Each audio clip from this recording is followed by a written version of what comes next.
Greetings, friends, companions, colleagues, and professors. Thank you for granting me the opportunity to address you today. It is a tremendous honor to represent and speak to a generation of resilient individuals and future leaders. A generation that did not fear away in the face of challenges of COVID-19, lockdowns, isolation, the loss of loved ones, political unrest, and instability.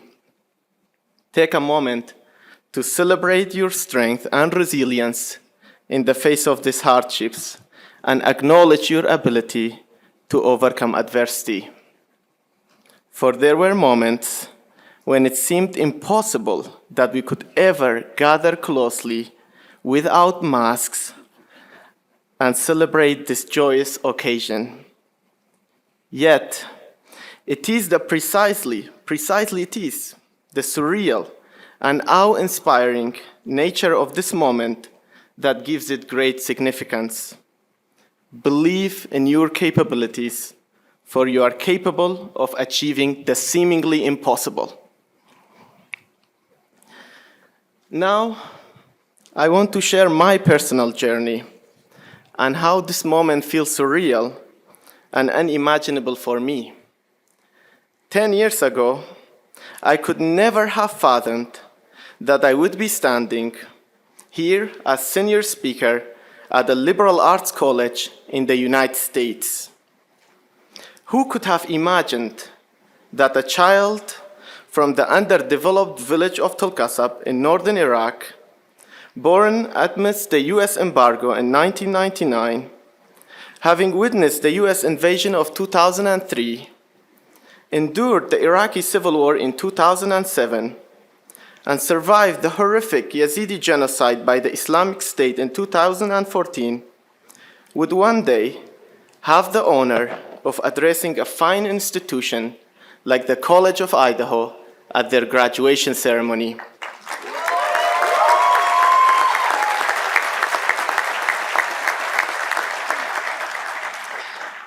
My journey felt impossible at first.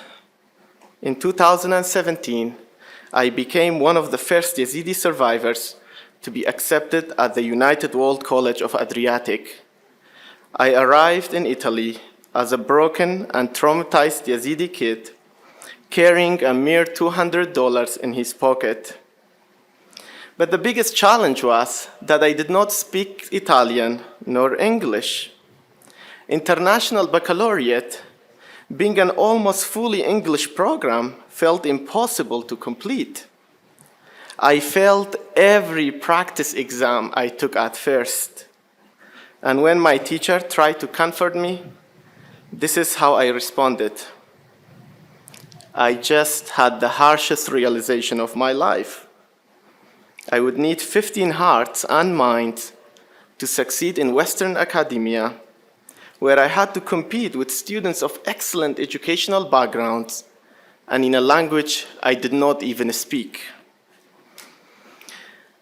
Against all odds, I did put my 15 hearts and mind into works, and 5 years later, I am here in front of you, graduating today. I did it, folks.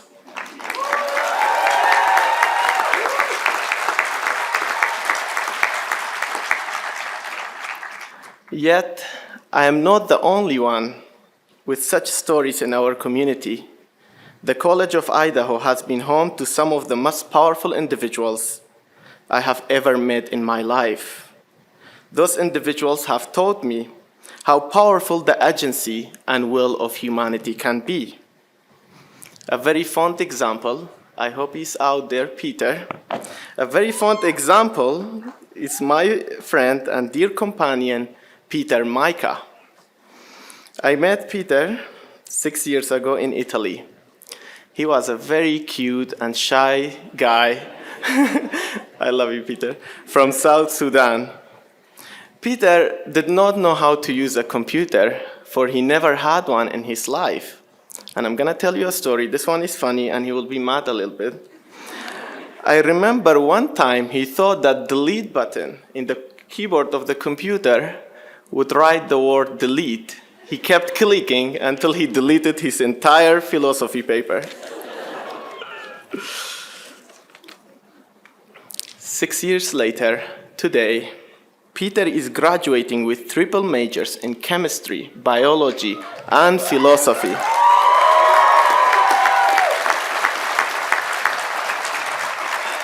And has been admitted to some of the most prestigious engineering programs in the country.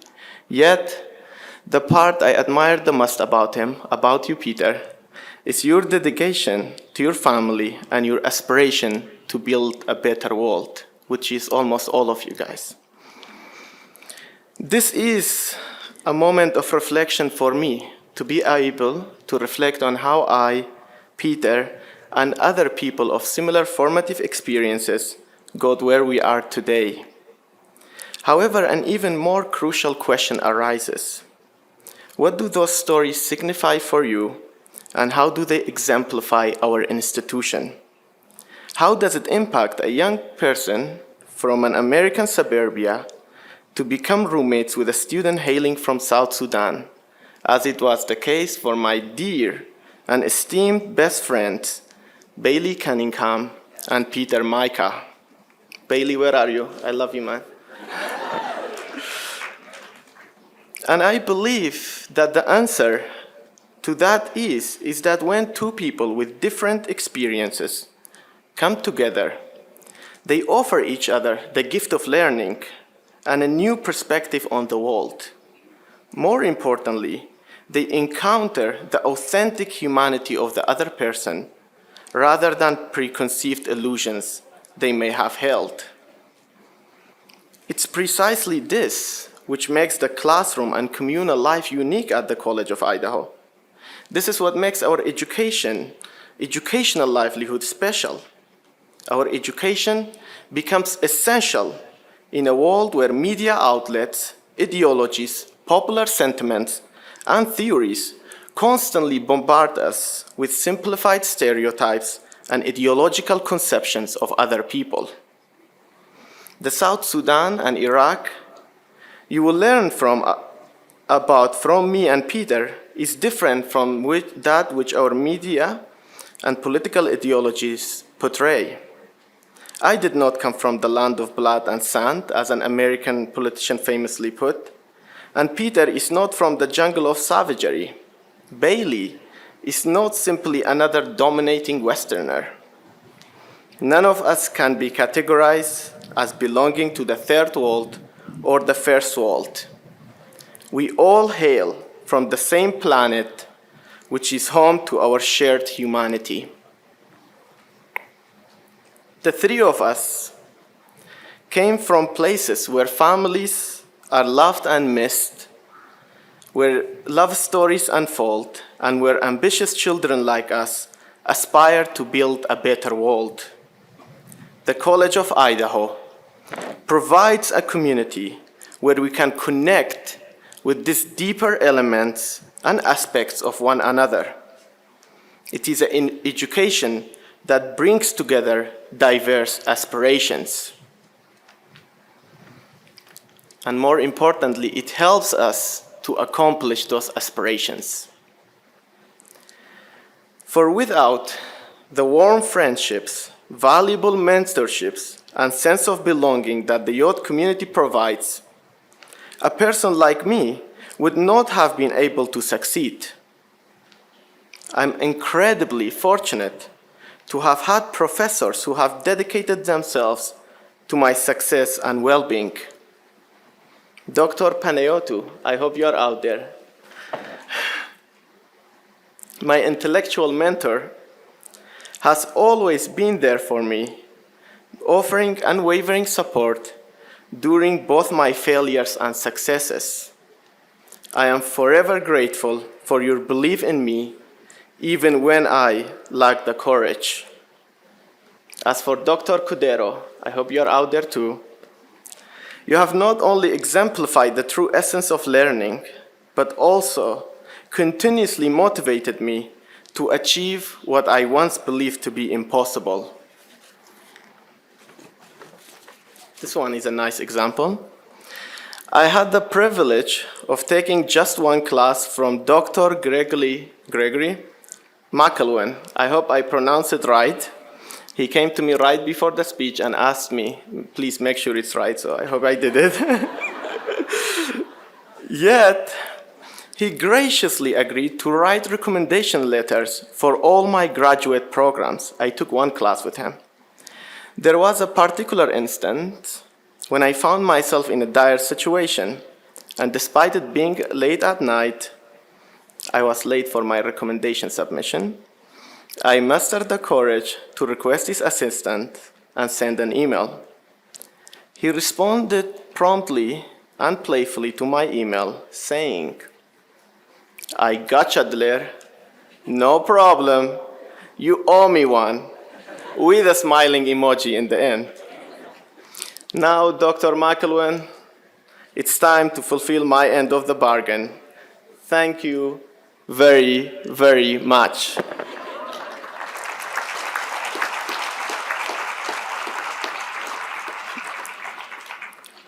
I would also like to extend my heartfelt gratitude to Dr. Daly.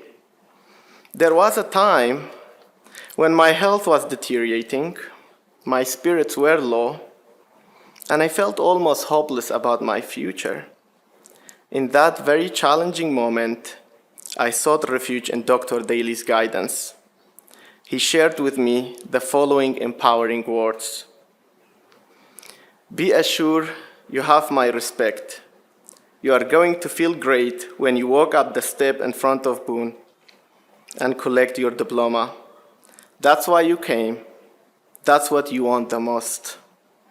Professor, I hope that today you take pride in witnessing me walk confidently in front of Boone as I receive my diploma."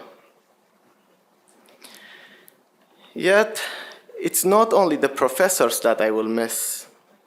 Allow me to share just a few things that I will definitely miss about my home here. The daily encounters at McCain, where I would ask Aisha every day, "How are you doing?" I hope you are here, Aisha. How are you doing? The Bon Appetit family, who have shown incredible kindness to all of us, especially those who are far away from their homes and families. Natalie, I hope you are out there.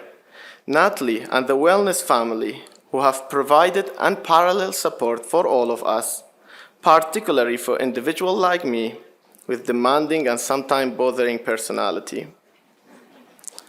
McKay, I hope you are here too. McKay and my Red Line team.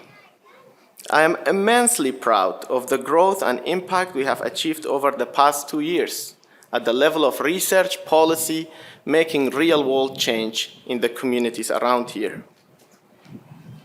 However, wait for this one, what I will miss the most is whenever Jim introduced me to an alumni or guest, he would boast about my non-existing belly dancing skills. A special shout out to my Zamara friends, an Arabic name, an Arabic name for my great friend group, Yahya, Yusuf, and Mubi. Love you guys, I hope you're out there. With whom I spent the entire freshman year sleeplessly hanging out in the Heyman kitchen as fellow night owls. Bailey, or as I proudly call you, Captain Cunningham. Thank you for being the kind-hearted person you are and for brightening the lives of everyone you touch. Of course, you are the Ambassador of the Year. Who else could embody the soul of this community better than you?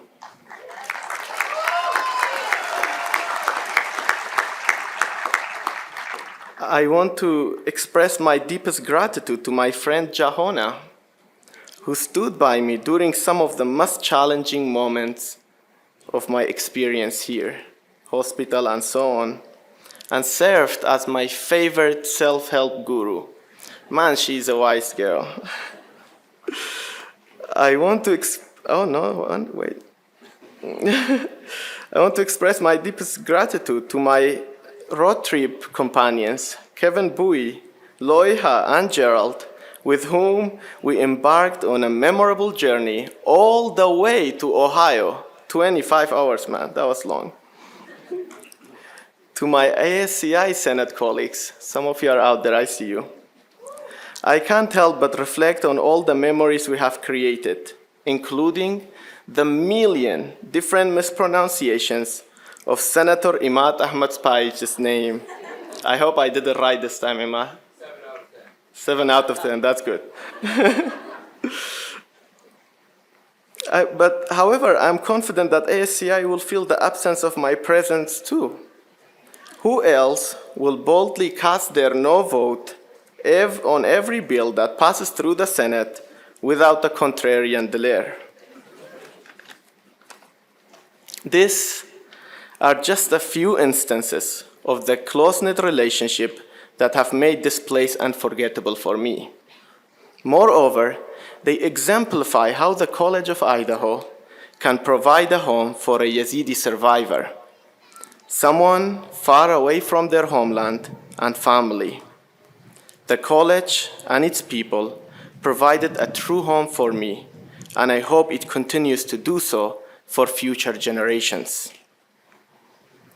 Lastly, I want to conclude my speech by expressing profound gratitude to families who have worked tirelessly to raise the bright students, strong individuals, and outstanding citizens of humanity who are graduating today. Thank you.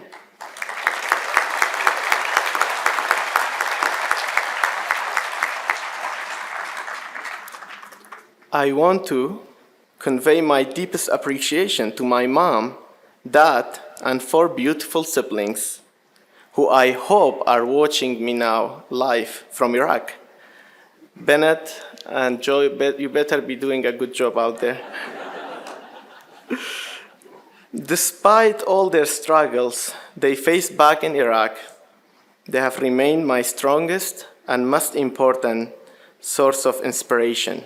Their hard work, unconditional love, and unwavering support have shaped the person I am today. I want to send a message in Kurdish to them so maybe my mom can understand too. Baba, Dade, Nudam, Nishta, وهفال من قلق بيريا وكرة وان أساس وقوتا منا. College of Idaho, continue becoming the inclusive and global community that you are. Youths, keep transcending and liberating yourself from the constraints of your mind and open your heart to those that are different from you. They will teach you the most. Thank you for believing in me. Go Youths!